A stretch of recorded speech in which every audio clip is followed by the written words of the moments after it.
Eric, Good afternoon, Adam. How's it going?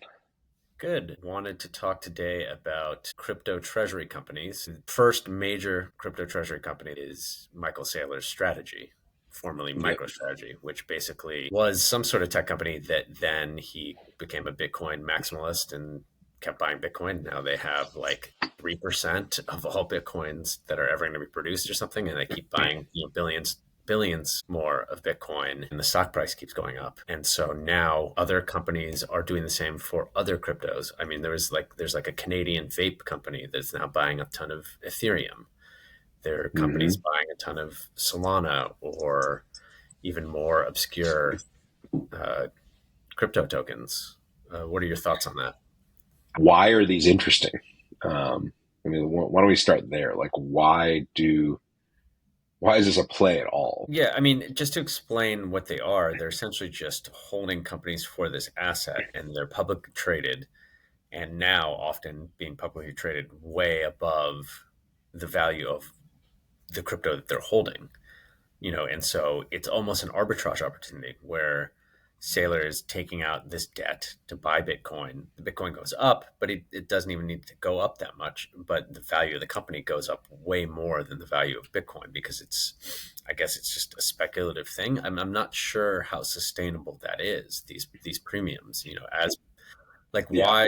why are people buying strategy stock instead of just buying I Bitcoin? think it's a good starting point. So why are they? Number one is financial institutions cannot always freely trade crypto for many reasons. And individuals also in their retirement accounts are somewhat restricted, or some of these other IRAs or other vehicles you might use for investing. Okay, with Bitcoin ETFs now, you can go to Grayscale or you can go to any number of these things and get exposure that way. Why would you overpay, as it were, to get strategy stock? Yeah, but a Bitcoin ETF, you're paying like 20 basis points of a fee. There are restrictions on those. Just retirement accounts, financial institutions. You're still investing in crypto, whereas in these companies that happen to hold some coin on their balance sheet, you're not. It's not really a crypto investment. It's a business investment. The company happens to be holding and trading based on its reserves. I also believe you can get more leverage here, right? So you're paying that premium, but you're not paying any fees. So if you lever up, you can have massive, quicker returns than you're going to get by just holding a raw asset.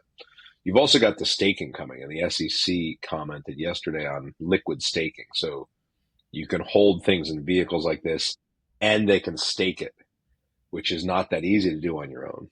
Meaning you keep the asset in a certain place and they pay you sort of the equivalent of interest payments in that. Yeah. So each other companies can hold your ETH and earn yield on it. So they can get some pretty significant staking rewards, and they do it for you. Because again, if you're holding the ETF, I don't know if that's allowed. Maybe that's also coming.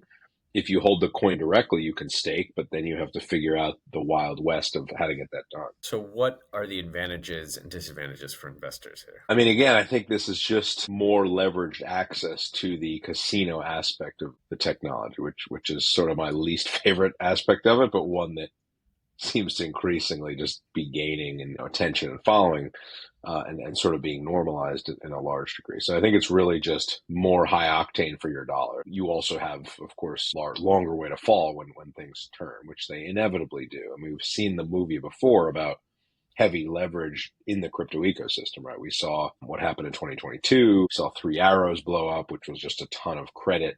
And so these things can get over their skis pretty easily, and they tend to do that when things move from say a bull to a bear. So to put it more concretely, like if the value of Bitcoin went to 60,000, which historically is not such a crazy drop from where are we now, like 120. I think that would blow up many of these treasury companies. You'd see those premia turn to discount awfully quick.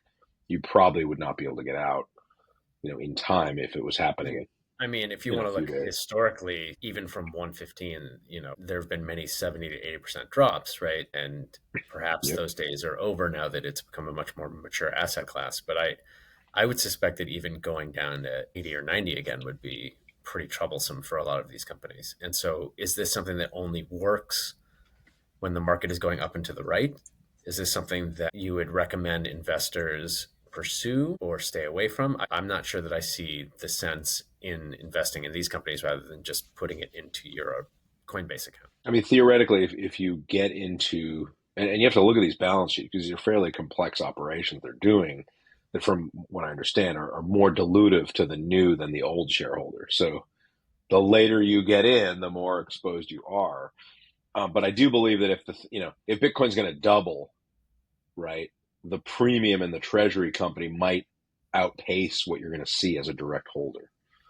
So again, I just think it's more leverage, more upside, and more risk. I guess my concern is like, is this a buy and hold, or is this a you know shorter term maneuver where you really have to keep your eye on things? Well, my last question was going to be, where do you see this 3 years from now? I think the premiums go away ultimately because people pile in. At what point does the music stop? It could be a fun and profitable game to play, but you got to keep your eyes open and you can't just do it blindly. You Yeah, can't just sink 30% of your brokerage account in there and like look away for 10 years like you could with Bitcoin itself. yeah. I don't think that this is a long term play. I don't think it's a long term hold. I could see a world where 3 years from now, these companies basically don't exist anymore.